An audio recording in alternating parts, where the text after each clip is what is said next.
Now it's time for the district breakdown, presented by GiveMeTheVin.com.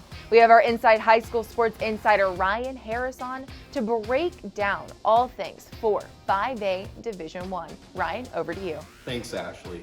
Today we're talking 5A Division I, District 4, and man, is this going to be a tough district.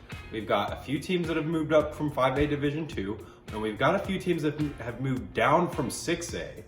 And all of these teams experienced success at some level last season.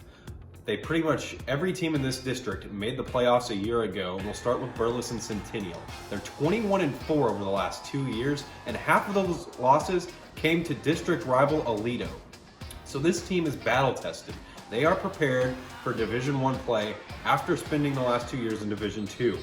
Quarterback Hank Meyer is going to return for his senior season, and Centennial's going to push for a playoff spot. Now, Colleyville Heritage bounced back a year ago, going 9-5 after a disappointing 2018 season, and they're returning wideout Josh Dobbins and running back Isaac Chabet. Mansfield Legacy struggled to a 4-7 record, and they snuck into the playoffs after 4 wins against Dallas ISD schools a year ago. And this is a team that's going to have to play much better in 2020 if they expect to make the playoffs again.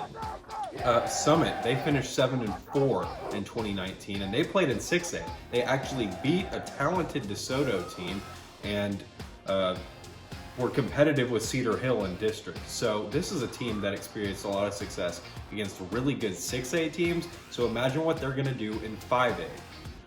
Midlothian went 8-3 in 2019. They had just 2 losses in district and 3 losses overall. They lost to South Oak Cliff in the playoffs, and they were competitive in every single game on their schedule last year. I expect them to do the same this year. Now, Birdville went 9-4 last year. They were 12-2 a year ago, or 2 years ago, but they're losing quarterback Stone Earl and running back Ladarius Mixon. That is going to hurt them a lot, and they're going to have to replace that production somehow. They do return a lot of talent along the offensive line to protect whoever fills those shoes that Earl is leaving behind.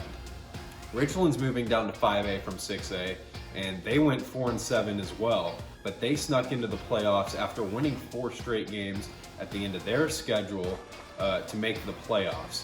So again, you don't know exactly how they're going to respond to being in 5A after being in 6A. I know they went 4-7 last year, but they should be competitive with a lot of the teams on their schedule. And Red Oak. Red Oak is the last team in this district, and they are back. Football is fun again at Red Oak. Red Oak went 11-2 last season. They were 9-2 the year before. They fell to Aledo in the playoffs like so many other teams have in recent memory. But they do return quarterback Josh Irvin, and he'll have a familiar target and big tight end LaKelsey Johnson to throw to. So this is going to be a competitive district. This is one that I'm really looking forward to. There's talented players across the board, talented teams across the board. Again, they pretty much all made the playoffs last year. The district breakdown is presented by GiveMeTheVin.com. These teams make it look easy, just like GiveMeTheVin.com makes it easy to sell your vehicle.